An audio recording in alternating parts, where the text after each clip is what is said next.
François Hollande avait lié son destin à l'inversion de la courbe du chômage.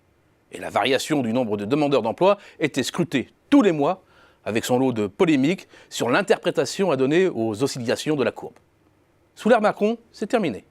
Les chiffres du chômage sont peut-être mis en ligne mensuellement sur le site du ministère du Travail, mais ils sont publiés et commentés uniquement tous les 3 mois. Des chiffres totalement absents du débat économique et le chômage, comme l'emploi, ne sont pas au cœur des revendications des Gilets jaunes. Étrange, car l'économie française est très loin d'avoir renoué avec le plein emploi.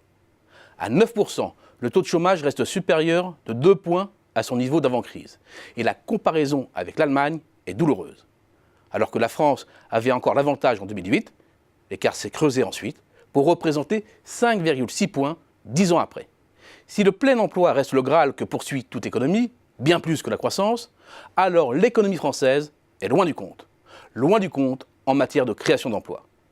En prenant l'acception la plus large, c'est-à-dire en intégrant tous les emplois, salariés ou non, tels qu'ils sont repris dans les comptes de la nation, les créations nettes d'emplois se sont élevées de 634 200 depuis 2008.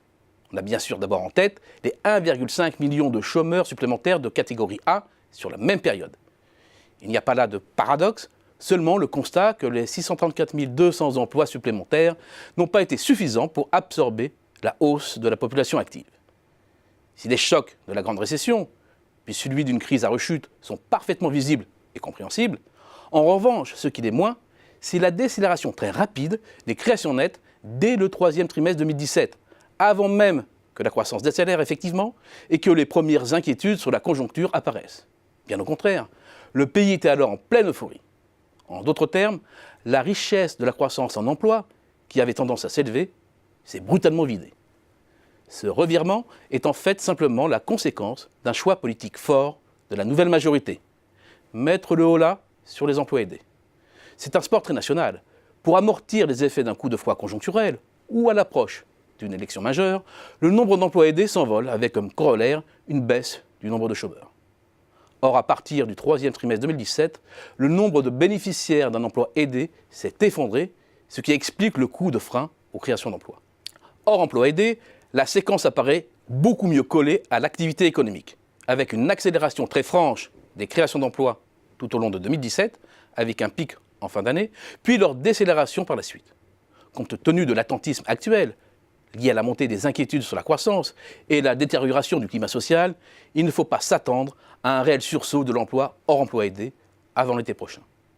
Les chiffres de l'intérim sont à ce sujet très inquiétants.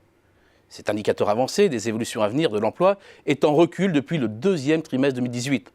En outre, les poussées, comme les décrochages de l'intérim, sont violents et impriment de plus en plus le cycle de l'emploi. Environ 50% de la volatilité de l'emploi salarié est liée uniquement à l'intérim. De plus en plus en prise directe avec l'activité, sans l'amortisseur des emplois aidés, de plus en plus facilement ajustable via l'intérim, mais également via la montée de l'auto-entrepreneuriat, qui recouvre en fait, pour sa grande majorité, des emplois de freelance de durée courte, les variations de l'emploi deviennent de plus en plus heurtées. Mais on attend toujours la grande vague de création d'emplois que promettent les partisans de ce surcroît de flexibilité.